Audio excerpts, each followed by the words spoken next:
วัสดีครับ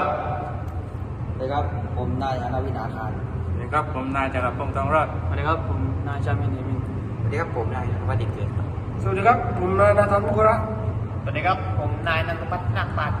สวัสดีครับผมนายธนกิจตุกใหญ่สวัสดีครับผมนายเผารุ่งประเสริฐครับ วันนี้พวกเรากลุ่ม3จะมาทำคลาสโยคะครับ ไปดูกันครับ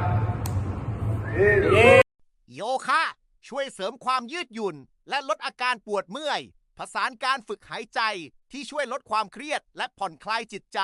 พร้อมทั้งกระตุ้นระบบไหลเวียนเลือดให้ร่างกายแข็งแรงและทำงานได้อย่างสมดุล